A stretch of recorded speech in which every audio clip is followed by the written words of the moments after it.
Hi everyone, I am Akshat, and today joining me is an incredible person, and I really love working with him, learning things from him, and looking up to him for moving things forward and how to go about things.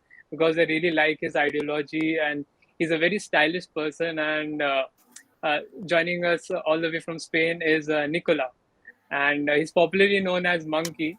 So I'll let him introduce himself. So, as Akshat said, I'm Monkey. Uh, I'm what should I say? I'm a web developer, but also a graphic designer. Moved from one trade to the next, kind of teaching myself uh, the skills I needed, and just enjoying the multiplicity of talent. Uh, What else? why the name Monkey, by the way?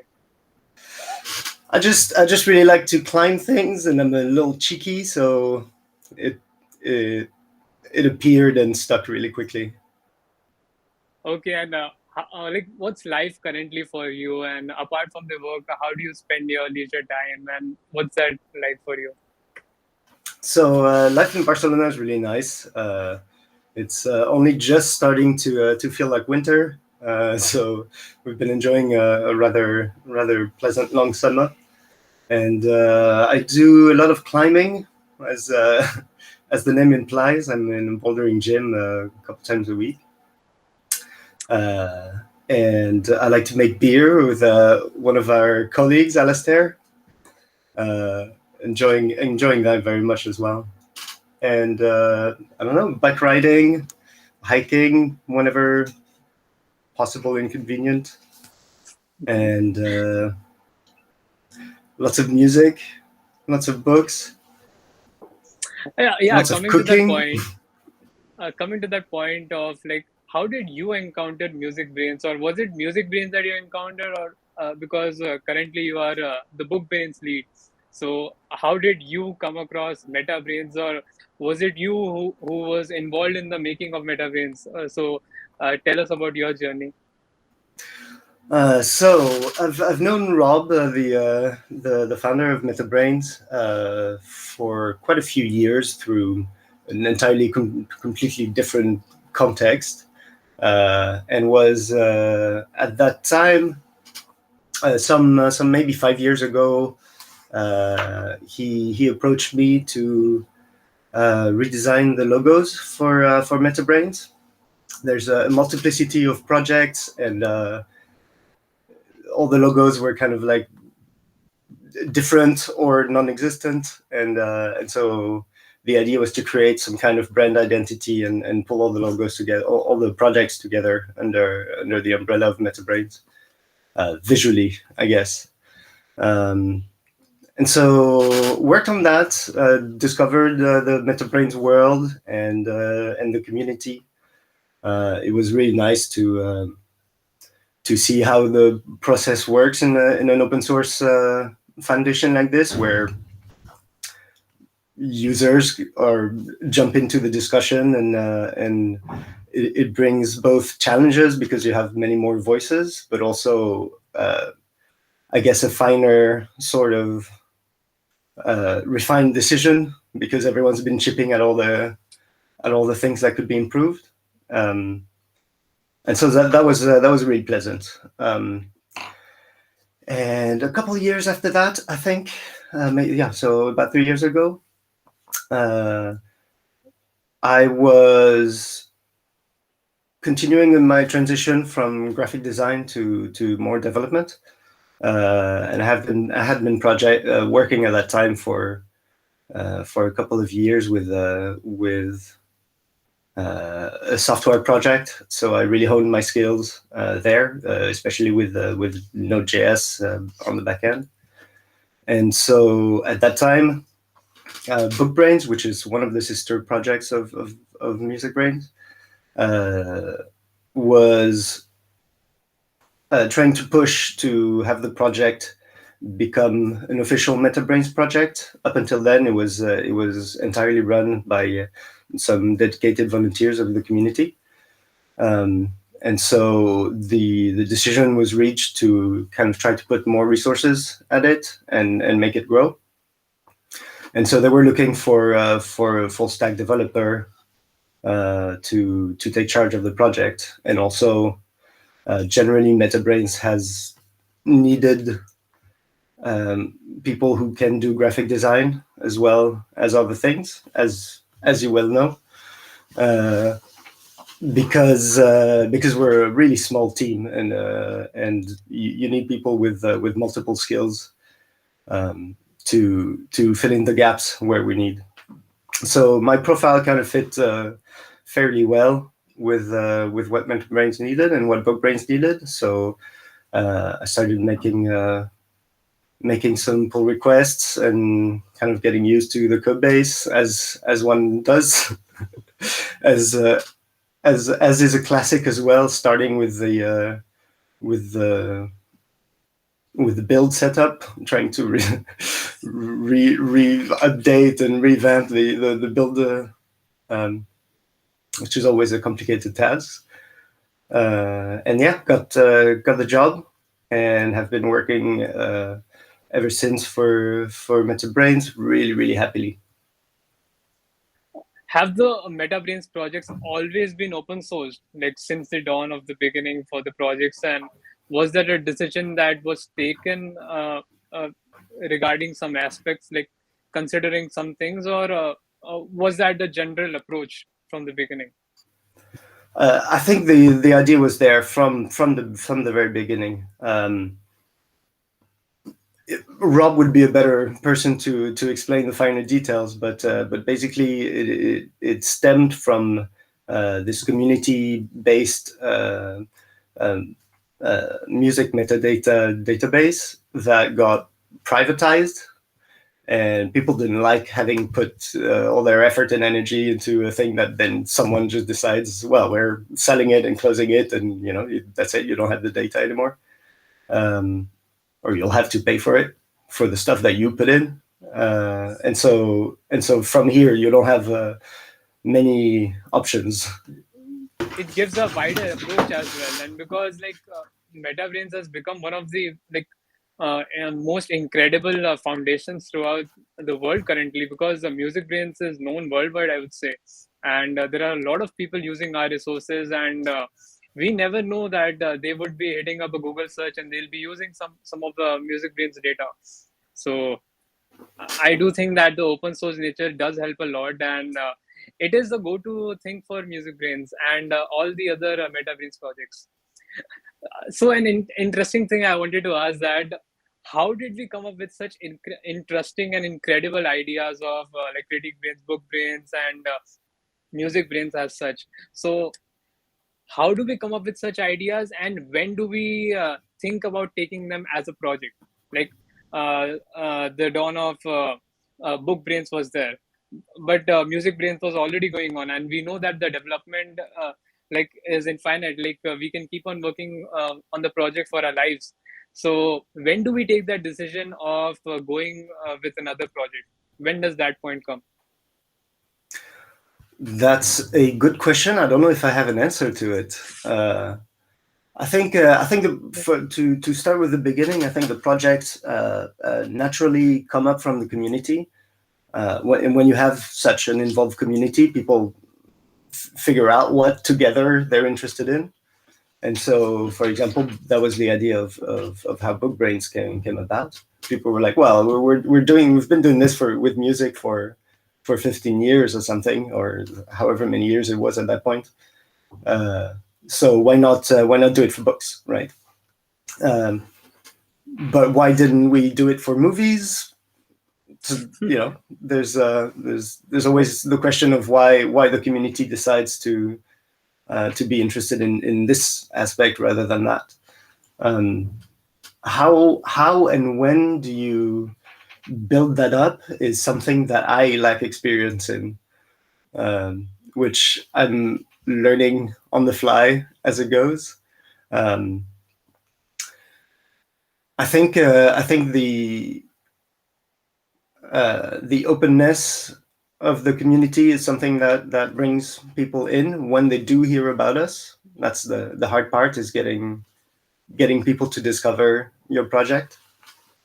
And I guess just plain and simple, being nice and being helpful, not being nocive in any way, not being a negative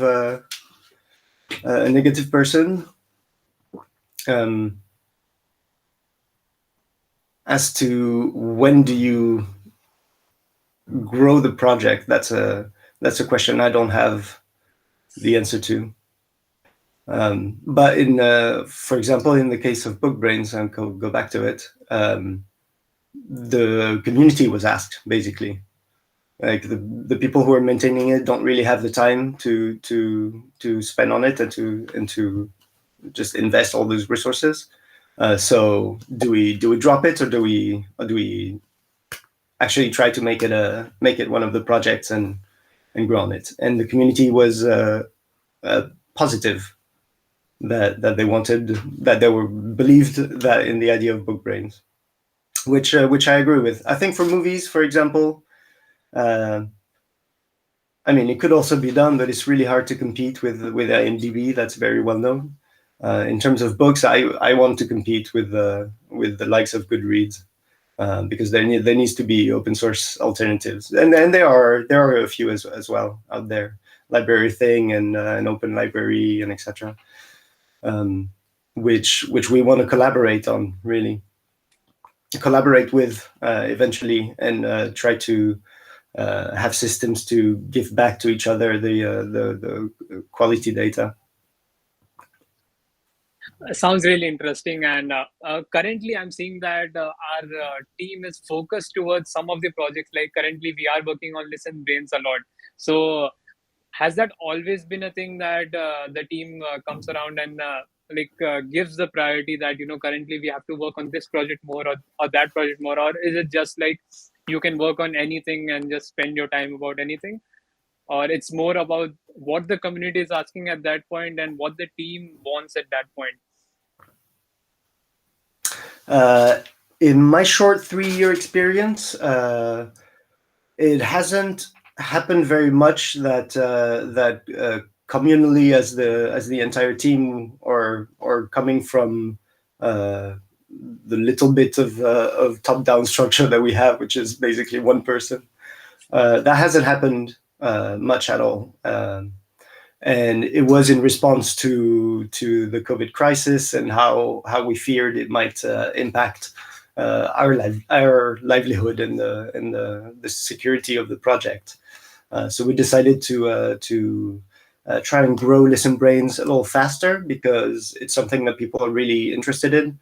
Music recommendations and the like is something that people are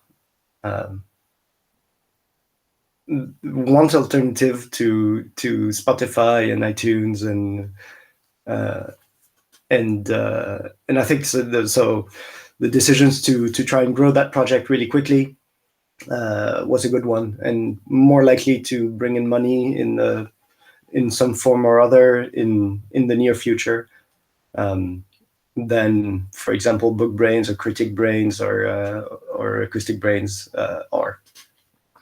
That being said, now we're going back to regular scheduled programming, which is basically we're in charge of the project, so we decide where we want to spend our time and what the priorities are, really.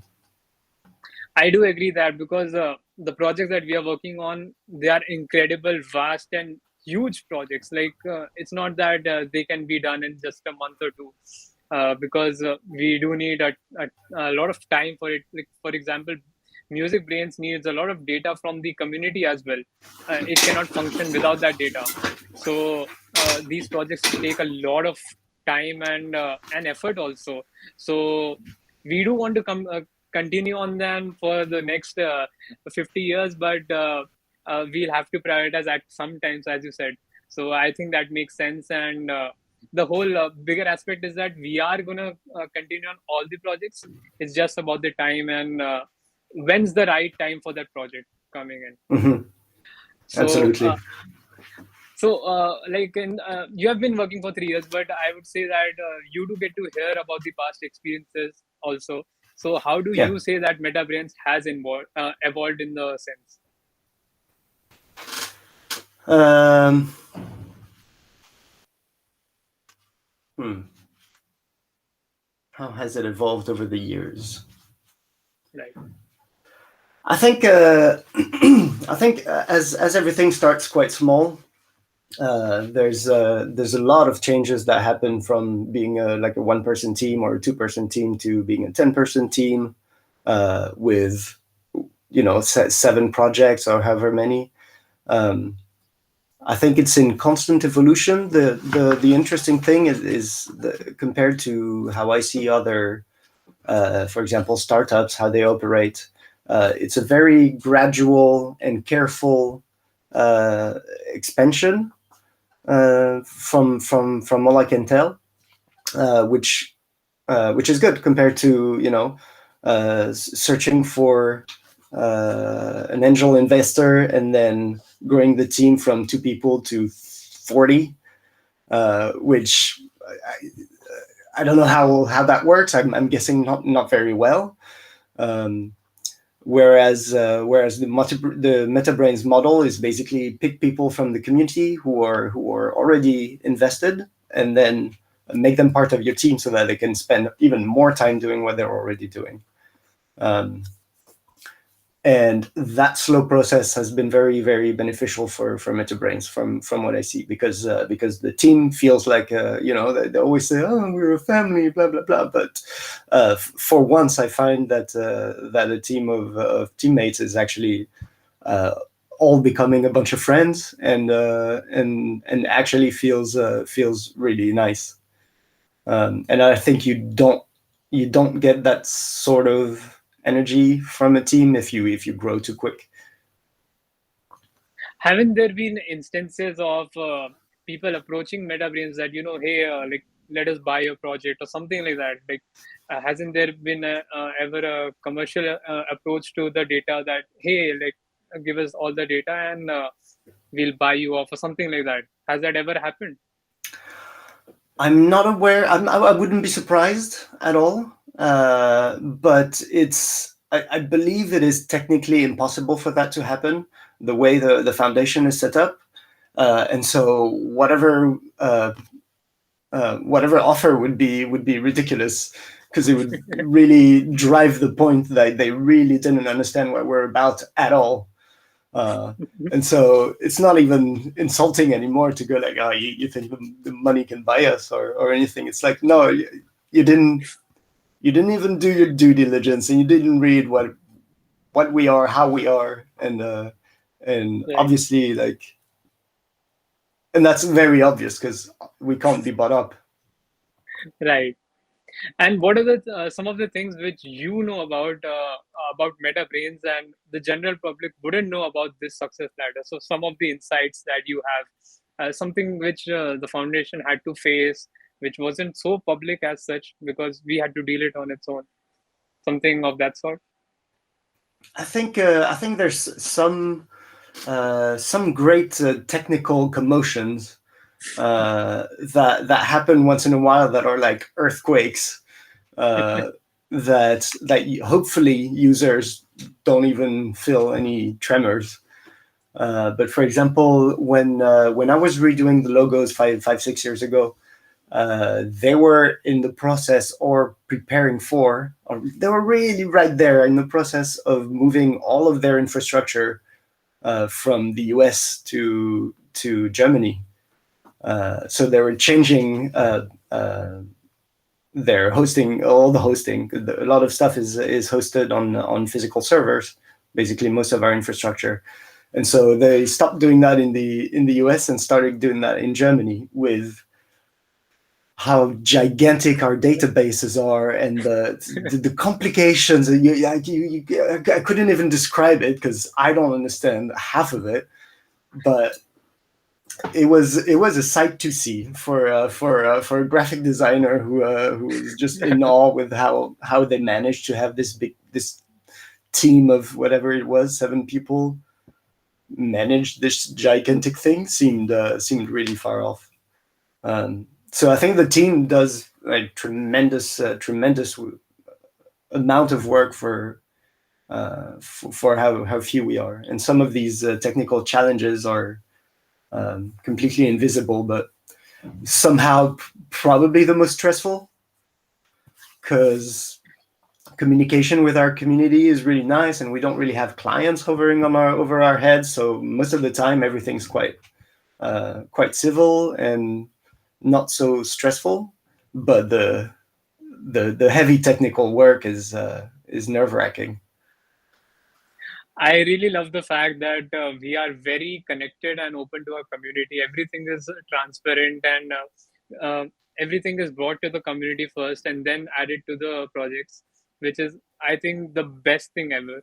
And we have a lot of volunteers coming in, and they love sharing their opinions with us. However, they might be, they will make sure to put out their opinion, and that does help us a lot. And I really love the team and the community as well. So, what do you think is going to be the vision for us for maybe like the next few years? Hmm. I think we're going to be doing a lot of work with music recommendation. I think the Listen Brains project is uh, shaping up to be the more user facing, more general public user facing website that ties all of our projects together. Um, which I don't think it was particularly designed to be originally, but it's turning out to be the one thing that we can make a user music focused social network out of all the data that we've accumulated on in all these different ways: the music brains, the critiques and critic brains, um, and obviously people's everyone's listening history with which we can start making music recommendations. Acoustic Brains is going to come in really handy really quickly. That does music. Uh, what is it? Digital music. I forget what it's called. Um, anyway, we extract music features from music, and obviously once you have this huge mass of data and combine it all, you can start doing really interesting stuff, and give users control back on their music recommendations, and allow them to tweak things instead of like, here's what you're listening to, here's the top 50, and that's it. And on the other side, I want to continue growing BookBrainz. So obviously we're working on that, and uh, maybe we'll also look at increasing the size of the team again. I think that sort of things happens again slowly.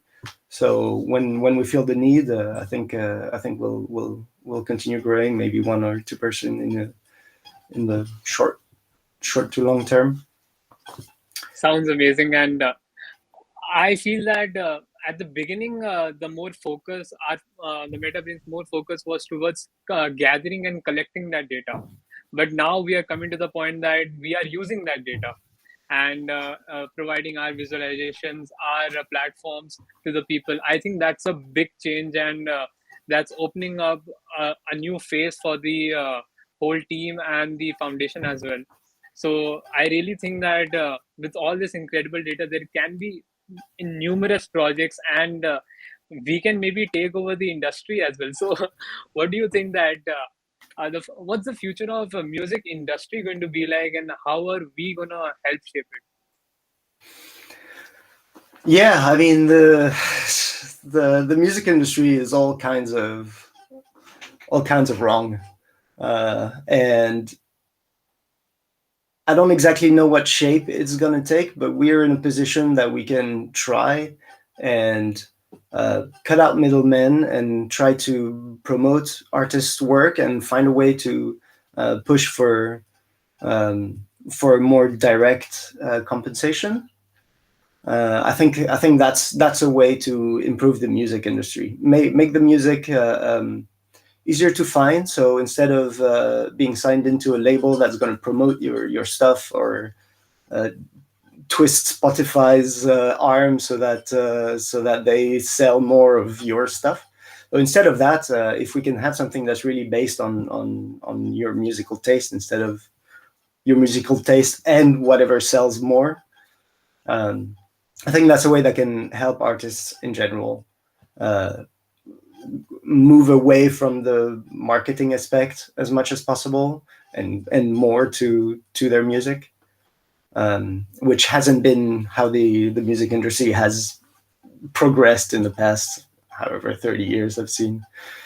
Um, I think that's something that we can be a part of changing, hopefully. Incredible. I just love hearing your thoughts, and I feel that they make a lot of sense and good takes for me as well from this conversation. And I think let's wrap this conversation up. And Hmm? before heading out, what are your recommendations for today? Music recommendations and some books as well. I've been looking to read some books, so I would love your recommendations on it. Uh, where to start?